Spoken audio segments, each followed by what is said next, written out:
Olá pessoal, bem-vindos a mais episódio de Um Crimes. Eu sou a Bruna e hoje eu estou sozinha porque é um mini episódio. Desculpe a minha voz aí, passei o dia inteiro sem falar. Então, antes de qualquer coisa, eu só quero pedir desculpa aí pela pronúncia dos nomes. Vocês sabem que alguns idiomas eu tenho um pouco de dificuldade. Inclusive, um mini episódio que eu fiz esse ano, eu passei o episódio inteiro chamando o cara de Michele. E aí depois eu descobri que em italiano o nome dele é Michele. Então é isso. Gente, esse caso é da Indonésia, então por isso alguns nomes eu com certeza não vou acertar a pronúncia, mas vamos tentando. Então, bora para o caso de hoje.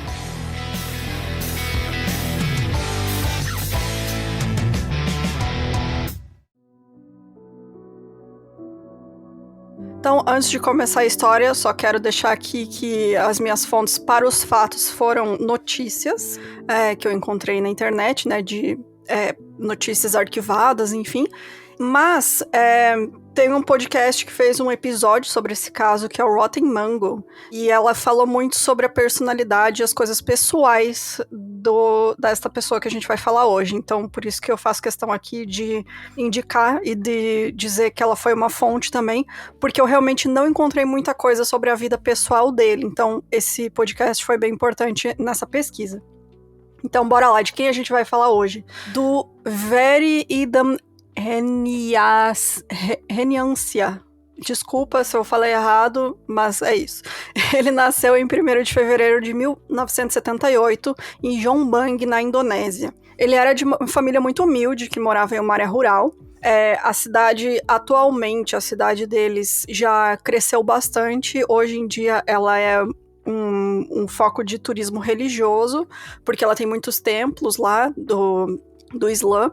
Então é um lugar muito bonito, tem muita natureza. Só que naquela época era apenas uma região assim mais remota, longe da capital e mais rural mesmo. Então não tinha muito o que fazer lá. O pai dele era agricultor e a mãe dele trabalhava como vendedora de roupas. Trabalhava bastante. E aí o Rian, como a gente vai chamar ele daqui pra frente, que é o apelido dele, ele era considerado um menino educado, muito dedicado na escola, ele tirava muito boas notas, mas isso era para as pessoas de fora. Na família dele, ele era o mais novo dos irmãos, e ele era muito violento, ele era muito manipulador e muito mentiroso.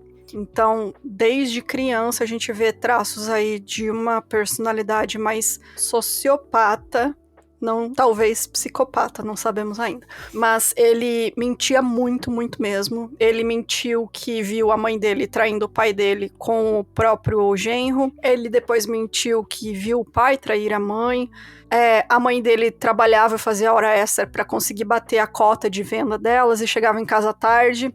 E quando ela chegava, ele acusava ela de estar traindo o pai dele. E aí ele dizia para as pessoas que ele tinha todo esse trauma da família desestruturada, porque os pais tinham casos e ele foi testemunha de tudo isso. Sendo que ele que era a pessoa problema naquela casa. Ele batia na mãe, batia nos irmãos, ele tinha acessos de raiva incontroláveis desde muito cedo. Então, para quem era de fora, o Rian era um menino muito querido, muito simpático, ele conseguia conquistar qualquer pessoa, ele era abertamente gay, sempre se deu muito bem com meninas, sempre teve mais companhia de meninas, e ele nunca teve problemas com a sexualidade dele, a princípio, né? Então, ele também era muito preocupado com a aparência, ele era muito vaidoso, ele tinha interesse em esportes e ia muito pra academia.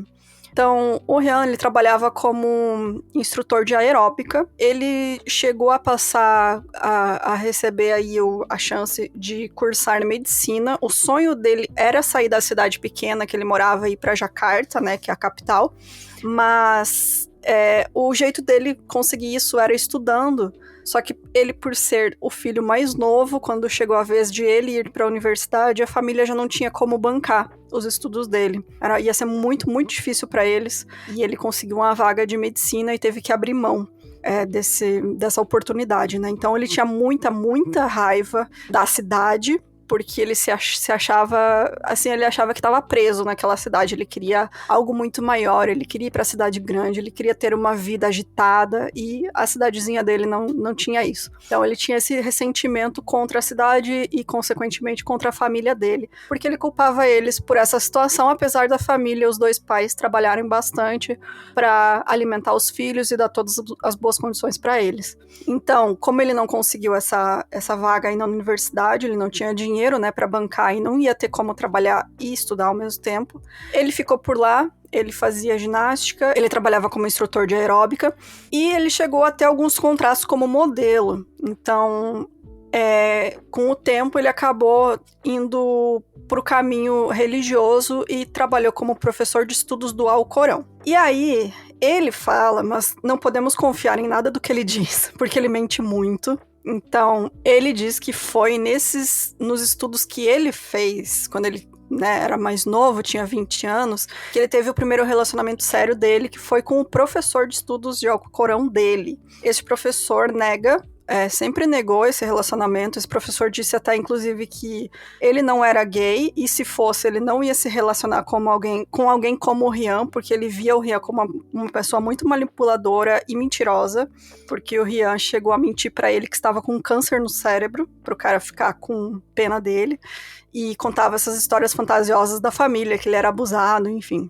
E, inclusive, o Rian teve um acesso de raiva muito grande, muitos anos depois, quando esse cara, né, o professor, convidou ele para o casamento dele com uma mulher, e aí o Rian, assim, teve um acesso de violência mesmo, e o cara teve que bater nele e sair correndo, para não escalar as coisas.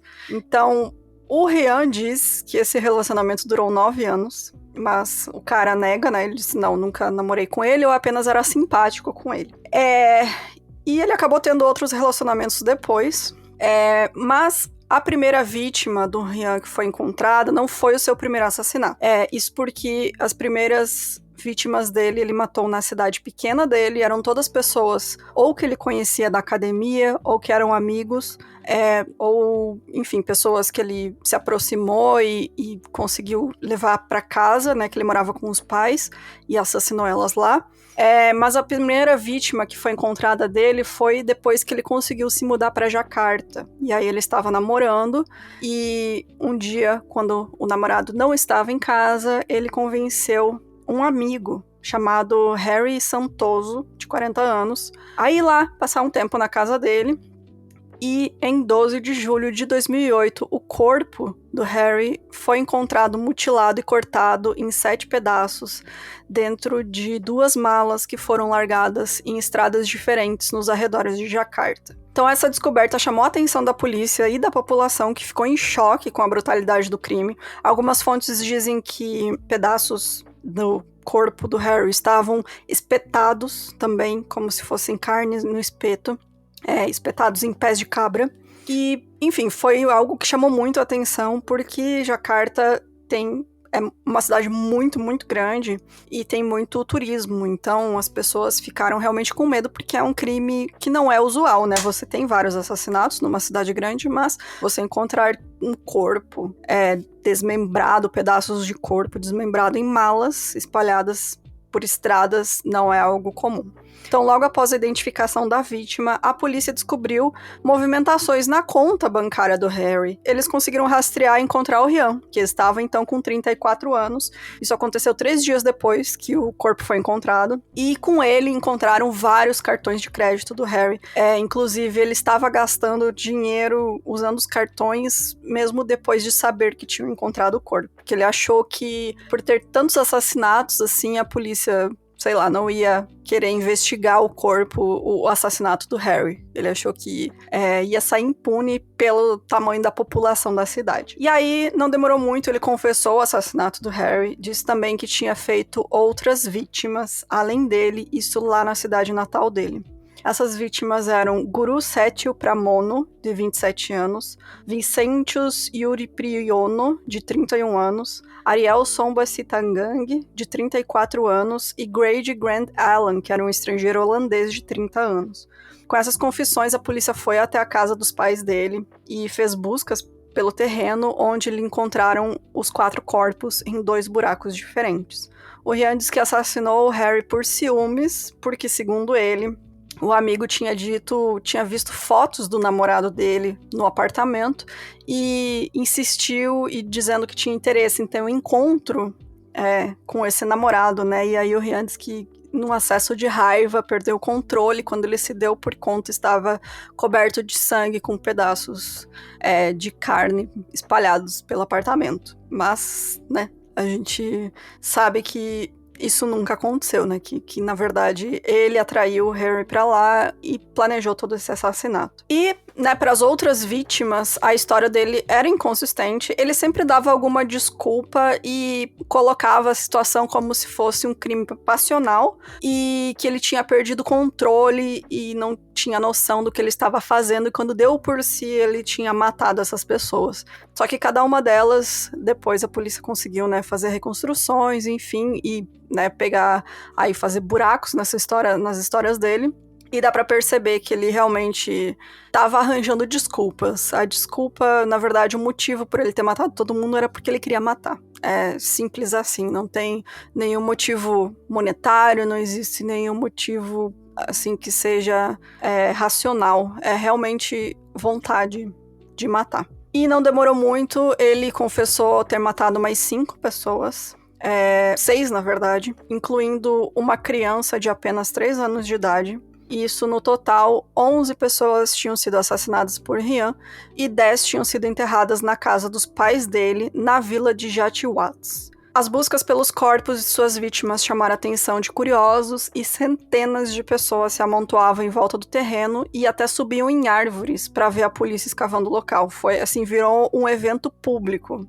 As pessoas viajavam quilômetros para ir lá ver essas escavações e não se importavam nem com o cheiro daqueles corpos, aqueles restos mortais, né, putrefatos. Então teve até uma pessoa que falou assim, quero ver com meus próprios olhos porque a notícia está muito quente, então eu vim de ônibus com os meus vizinhos. Essa pessoa era o Arcite, que viajou de Gember, que ficava a 175 quilômetros de distância. Se eu peguei de notícias da época, eles entrevistaram também um homem que viajou 60 quilômetros de moto com a mulher e um bebê de 8 meses para ir lá presenciar esta cena da polícia desenterrando os corpos.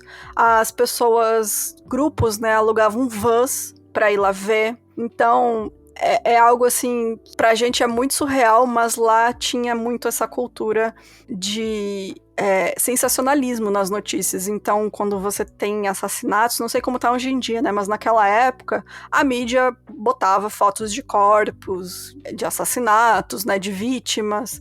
Não era nada censurado, então as pessoas não eram dessensibilizadas, né, pra esse tipo de coisa e não viam como estranho viajar mais de 100 quilômetros para assistir a polícia desenterrando restos mortais de um serial killer, de vítimas de um serial killer. Então, essas outras pessoas que foram encontradas, né, que foram assassinadas pelo Ryan, eram Nanik Hidayat, de 31 anos, que era a única mulher que ele matou, e a filhinha dela, Sylvia Ramadani Putri, de apenas 3 anos. Tinha também o Augustinus Fitri Setiawan, de 28 anos, o Mohamed Zainun Abidin, de 21 anos, e o Mohamed Aksoni, de 29 anos. E além dessas pessoas, o Ryan também confessou o assassinato do Mohamed Asrori, conhecido como Aldo.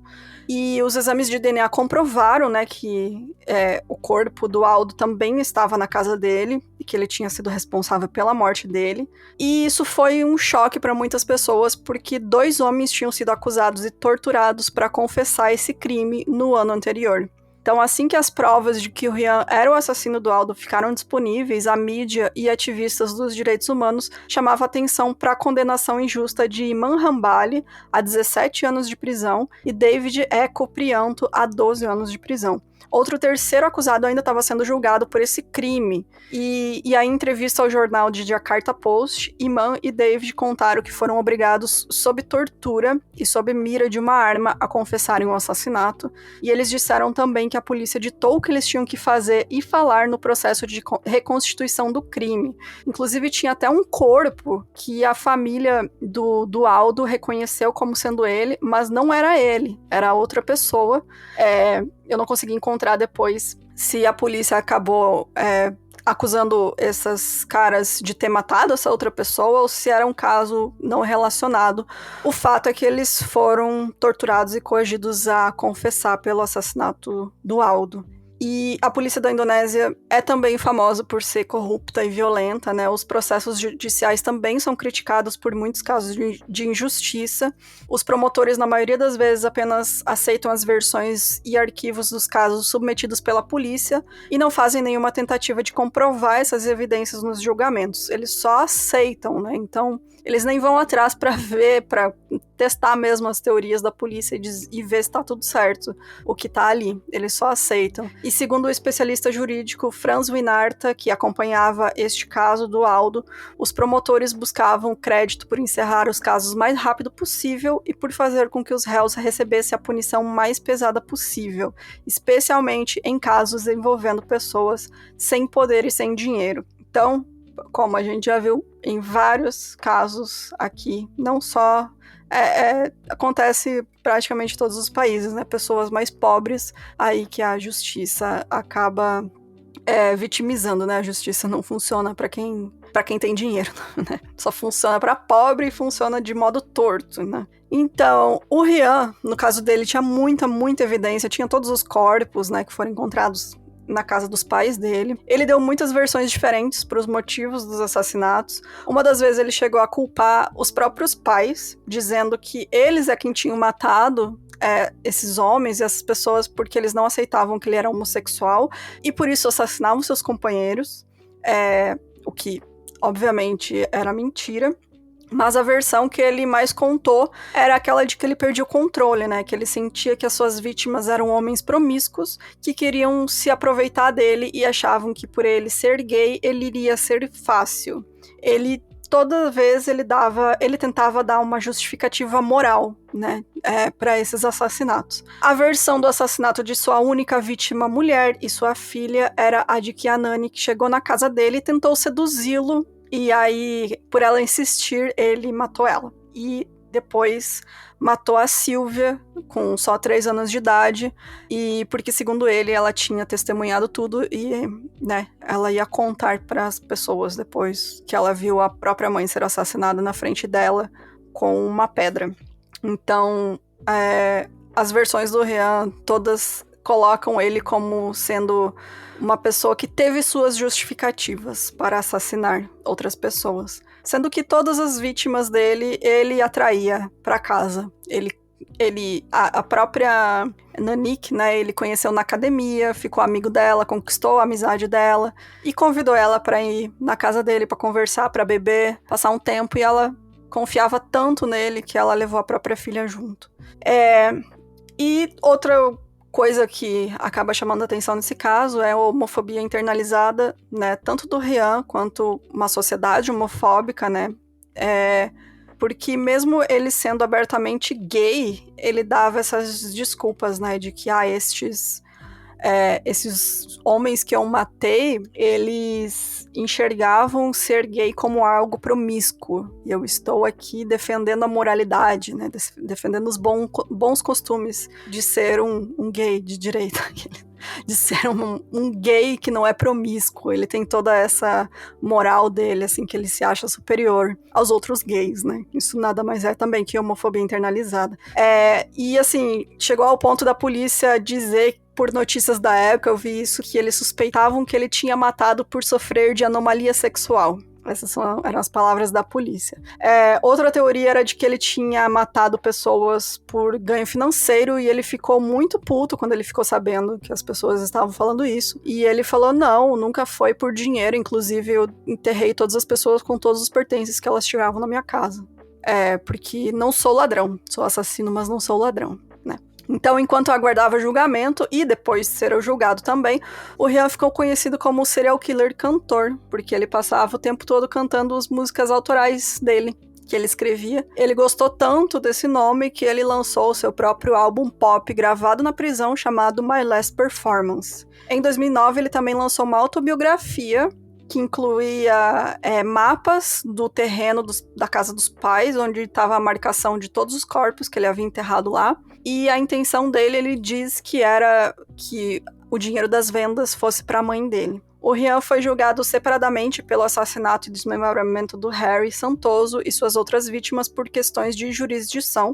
Em abril de 2009, ele foi sentenciado à pena de morte por pelotão de fuzilamento pelo assassinato do Harry. Durante o julgamento, Rian sorria e acenava para as câmeras e não demonstrava remorso pelos seus crimes. Enquanto cumpre pena e aguarda a data de sua execução, o Rian continua sendo notícia e chamando a atenção das pessoas na Indonésia. Sua apelação da condenação foi negada pela Suprema Corte. Ele, inclusive, foi o primeiro preso da Indonésia a tentar uma apelação alegando sofrer de personalidade psicopata e que, por isso, ele não poderia ser condenado à morte, e sim ser hospitalizado, né, num hospital psiquiátrico aí de alta segurança. Essa apelação dele acabou não sendo aceita pela Suprema Corte, né? Então, mas fica aí a tentativa dele depois, porque alguns casos na Inglaterra já tinham conseguido sucesso nesse tipo de apelação, mas apesar disso, ele foi avaliado durante o julgamento dele por vários profissionais e nenhum deles diagnosticou ele, né, naquela época do julgamento. Então, apenas um profissional diagnosticou ele agora. Eu não duvido do diagnóstico também, porque todas as ações dele dão a interpretar e, né, entender que ele é uma pessoa que tem esse transtorno, que realmente não tem remorso, não tem culpa de ter assassinado pessoas. Mas para a justiça da Indonésia não é uma desculpa, né? Porque, no caso, ele estava perfeitamente capaz de entender durante, antes e depois de cometer esses assassinatos, que isso é errado, né? Ter essa personalidade antissocial e psicopata não quer dizer que você não sabe o que você está fazendo, que esse que eu acho que é o principal, né, de uma defesa de insanidade. Além disso, depois que ele, né, teve essa apelação negada, ele está tentando, não sei como está agora, mas ele tentou conseguir um perdão presidencial. Acho que não consegui encontrar notícias mais recentes. A última notícia dele que chamou a atenção foi em 2010, que ele declarou que ia se casar com uma mulher, mesmo sendo gay assumido. A mulher, chamada Eni Jaya, tinha sido presa também por tráfico de drogas. Os dois se conheceram na prisão, e nessa época o Rian disse que a saúde dele estava muito ruim, ele tinha problemas no fígado, e que por isso ele ia realizar um dos sonhos da mãe dele, que era ver ele se casar com uma mulher. A Annie acabou sendo solta poucos meses depois. Não consegui encontrar se ele realmente casou com ela ou não, mas se casou não vai fazer diferença, porque ela está solta, ele está preso, e eles obviamente não iriam ter uma relação porque ele é assumidamente gay, ele não gosta de mulheres. Então era só pra agradar a mãe dele. E ele continua preso aguardando a execução. Não sei se isso vai acontecer, se a Indonésia ainda está executando, né, seus presos do corredor da morte. Mas ele está atualmente com 47 anos e é conhecido como, além do serial killer cantor, como o Jeffrey Dahmer da Indonésia. Porque ele era gay, motivo principal, né, um serial killer gay, mas por ter também desmembrado e esquartejado uma de suas vítimas, né, como o Dahmer fez com várias vítimas dele. Então, é isso, gente. Se você tiver qualquer sugestão de caso, manda pra gente no e-mail milcrimes@gmail.com. Pode mandar também comentários, fofoquinhas, fotos de bichinho, qualquer coisa que você quiser, a gente gosta de ler. E se você tiver uma historinha pra contar, uma creepypasta, um caos estranho, um encontro aleatório que te deu medo, ou sei lá, coisas estranhas aconteceram, pode mandar para o milmedinhos@gmail.com. E se você quiser nos apoiar, pode entrar lá no nosso site, milcrimes.com.br, que tem vários jeitos de você ajudar o podcast a crescer a cada dia, e também ouvir as nossas gravações dos episódios principais ao vivo no nosso Discord. É isso, gente. Beijinhos, até semana que vem.